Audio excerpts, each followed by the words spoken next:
प्रेरणा, किंजल और नताशा तीनों बचपन की पक्की सहेलियां हैं। किंजल और नताशा दोनों अमीर घर से हैं, जबकि प्रेरणा गरीब घर की लड़की है।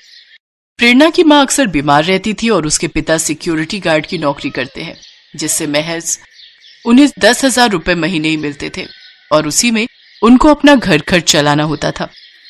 प्रेरणा अपने घर के गरीब हालातों को अच्छे से जानती है, इसीलिए वो कभी भी अपने माता पिता से कोई फरमाइश नहीं करती थी।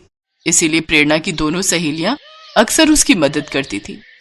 तीनों सहेलियों ने 12वीं की परीक्षा में टॉप किया था। उसी के सेलिब्रेशन के लिए अपनी कार में नताशा और किंजल प्रेरणा को एक बड़े से रेस्टोरेंट में लेकर जाती है। चलो वहां बैठते हैं। पता है प्रेरणा, इस रेस्टोरेंट के समोसे बहुत फेमस है। इसकी खट्टी और मीठी चटनी भी बड़ी यमी है, इसीलिए हम तुझे यहाँ लाए हैं। तुझे समोसे बहुत पसंद है ना, इसीलिए। प्रेरणा को समोसे खाना बहुत ही पसंद था, इसीलिए अक्सर किंजल और नताशा अपने पैसों से उसे समोसे खिलाती थी। कुछ ही देर में ऑर्डर उनकी टेबल पर आ जाता है और प्रेरणा बेधड़क होकर वो समोसे खाने लगती है। वाह यार, ये समोसे तो बहुत ही तीखे और कुरकुरे हैं। सचमुच इसकी चटनी का भी जवाब नहीं। खाकर तो मजा ही आ गया। इतने टेस्टी समोसे मैंने आज तक नहीं खाए। प्रेरणा बड़ी ही खुशी से वो समोसे खाती है।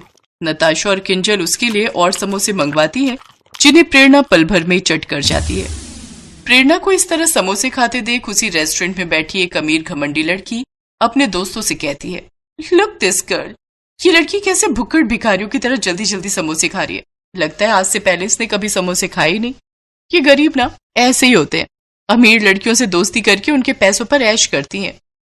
उस घमंडी लड़की के ताने सुनकर प्रेरणा रोने लगती है। उसे रोता देख किंजल उस घमंडी लड़की के पास जाती है और उससे कहती है, तुम्हारी हिम्मत कैसे हुई हमारी फ्रेंड के बारे में ऐसे बातें करने की? तुम जैसी घमंडी लड़की दोस्ती का मतलब क्या जाने।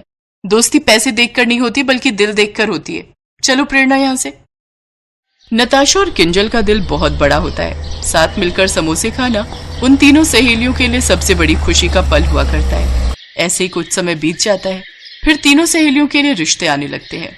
नताशा और किंजल की शादी अमीर खानदान में हो गई, तो वहीं प्रेरणा की शादी उसी की तरह गरीब परिवार में अनिल नाम के लड़के से हो गई। सभी लड़कियों की तरह प्रेरणा भी दिल में हजारों सपने लिए अपने ससुराल आ गई। गृह प्रवेश वाले दिन प्रेरणा की सास ने उससे कहा, बहू, इस कलश को पैरों से गिराकर अंदर आ जा। जी माँ जी। बहू, आज से ये गरीब खाना तेरा भी घर है। ये तेरी ननद नीलम है और ये तेरी जेठानी शीला। चलिए देवरानी जी, मैं आपको आपका कमरा दिखा देती हूँ। प्रेरणा के ससुराल में उसकी सारी जिम्मेदारियां उसके पति अनिल के कंधों पर थी। इकलौता वही कमाने वाला था। उसके जेठ जी अपने पैरों से लाचार थे। वो चल फिर नहीं सकते थे, जिस वजह से घर में पैसों की तंगी बनी रहती थी।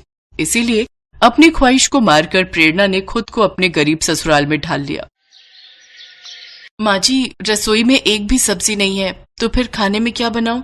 बहू, ये 100 रुपए रख और बाजार से थोड़ी सब्जी ले आ। ठीक है माँ जी। प्रेरणा सब्जी लेने बाजार चली जाती है, जहाँ पहुंचकर उसे बाजार में समोसे वाले का ठेला दिखता है। उसे समोसे खाने का बहुत मन होता है। वाह, समोसे!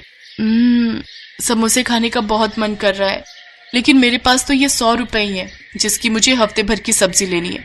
नहीं, मैं ये पैसे इन पर खर्च नहीं कर सकती। इन पैसों से तो मैं हफ्ते भर की सब्जी ले आऊंगी, जिससे मेरा पूरा परिवार पेट भरकर खाना खाएगा। ये सोचकर प्रेरणा सब्जी लेकर घर लौट आती है, लेकिन समोसे देखकर बार बार उसके मन में अपनी सहेलियों के साथ खाए हुए समोसे के पुराने दिन याद आते हैं। घर पहुंचकर अनु सब्जी के थैले में झांकते हुए कहती है, चाची चाची, आप मेरे लिए समोसे नहीं लाई? मैंने माँ को कहा था कि आपको कह दे कि मेरे लिए समोसे ले आए। इस घर में तो बस गरीबों वाला खाना मिलता है, उसके अलावा और कुछ भी नहीं। अनु, मेरी पोती, ऐसा नहीं कहते। जा बाहर देख, तेरी सहेलियां तुझे खेलने के लिए बुलाने आई हैं।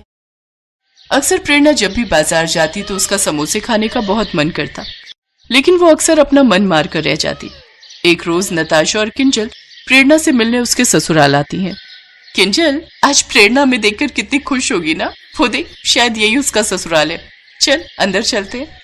दोनों सहेलियां अंदर जाती हैं। प्रेरणा फटी पुरानी साड़ी पहने चूल्हे में रोटी सेक रही होती है, जहां दोनों सहेलियां महंगी साड़ी पहने और हाथ में पर्स लिए उसके दरवाजे पर खड़ी होती हैं। जी, आप दोनों कौन? हमें प्रेरणा से मिलना है। अरे नताशा, किंजल, तुम दोनों माँ जी, दीदी, ये मेरी सहेलियां हैं। उन दोनों को देख सभी चौंक जाते हैं। प्रेरणा, तुम अपनी सहेलियों के पास बैठो, मैं चाय लेकर आती हूँ। वो सभी अपनी हैसियत के अनुसार उन दोनों की खूब खातिरदारी करते हैं। अच्छा प्रेरणा, अब हम चलते हैं, मगर हम फिर आएंगे। दोनों वहां से चली जाती हैं। दोनों रास्ते में बात करते हुए जाती हैं। भले ही प्रेरणा के ससुराल वाले गरीब हैं, लेकिन वो सब दिल के बहुत अच्छे हैं।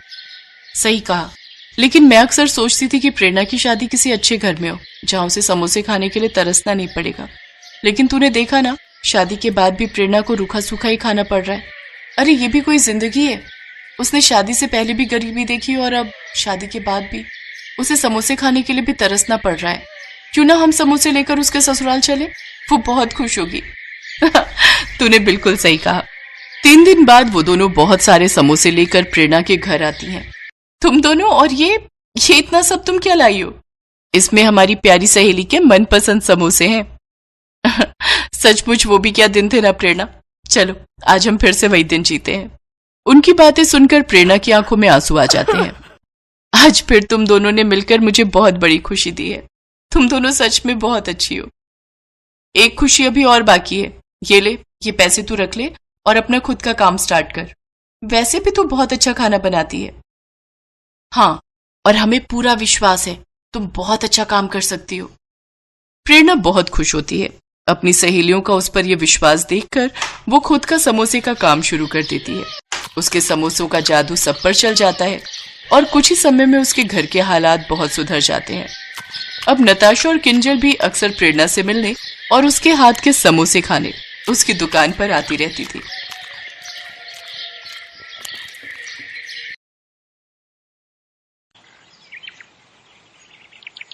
अरे वो देखो, मानव भैया आ गए। मानव भैया? ये तो वही है ना जो बड़ा आदमी बनने शहर गए थे कई साल पहले। हाँ, चलो चलकर देखते हैं कि ये वापस क्यों आए हैं। जब वो दोनों मानव के पास जाते हैं तो उसकी हालत बहुत ही खराब होती है। अरे मानव भाई, तुम तो शहर बड़े आदमी बनने गए थे ना, फिर आपका ये हाल? अभी ये सब वक्त नहीं है भाई कुछ भी बताने का। हम शहर से 300 किलोमीटर पैदल चलकर आए हैं और हम सब कई दिनों से भूखे हैं। अगर हो सके तो हमें राशन पानी कुछ दिन के लिए उधार दे दो भैया। तुम अपने घर जाओ और आराम करो मानव भाई। और रही खाने की बात, तो मैं गांव के मुखिया को बोल देता हूँ, वो कुछ दिनों का राशन पानी तुम्हारे घर भिजवा देंगे। आपका बहुत बहुत शुक्रिया किशोर भाई। मुखिया उनके घर 1 महीने का राशन पानी भिजवा देता है। सुनिए जी, आखिर कब तक हम इन गांव वालों से छुपा कर रखेंगे कि हम शहर से भागकर क्यों आए हैं? तो हम इन गांव वालों से क्या कहते कि शहर में रहकर हम पर इतना कर्जा हो गया और वो चुका न पाने की वजह से हम गांव वापस आए हैं।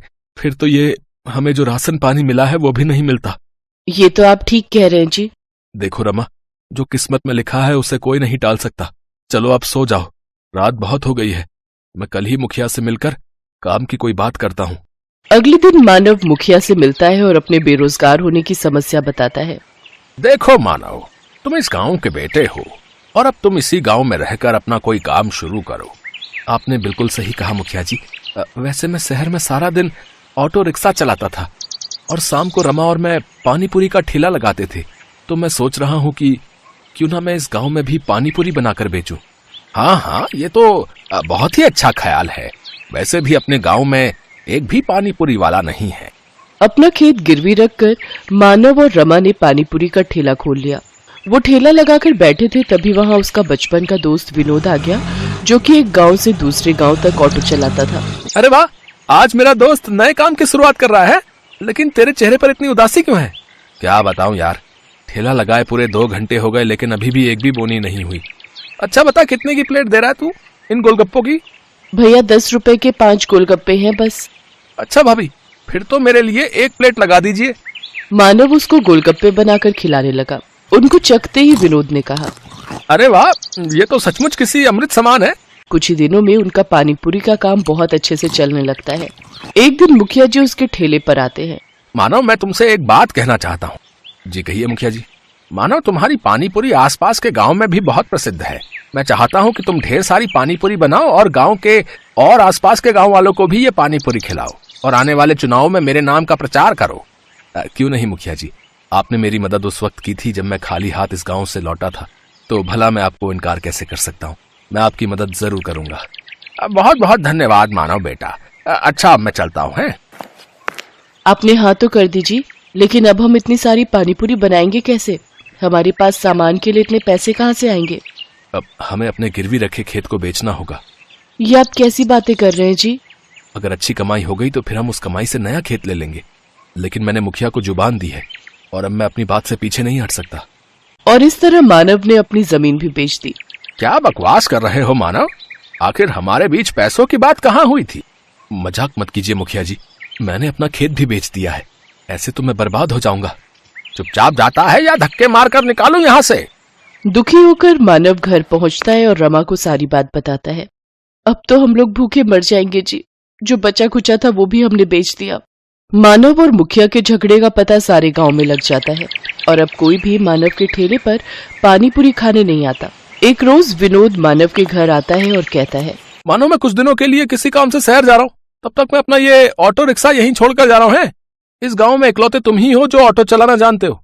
जब तक मैं वापस नहीं आ जाता तुम इसे अपने ही पास रखो। अगर तुम्हें कोई परेशानी ना हो तो क्या मैं कुछ दिनों के लिए तुम्हारे इस ऑटो का इस्तेमाल कर सकता हूँ भैया? हाँ हाँ क्यों नहीं, अरे ये भी कोई पूछने की बात है। इतना कहकर विनोद वहां से चला जाता है।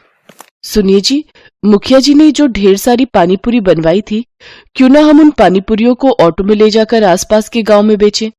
मानव रमा के साथ मिलकर गांव-गांव घूमकर अपनी बनाई हुई पानीपुरी बेचने लगा।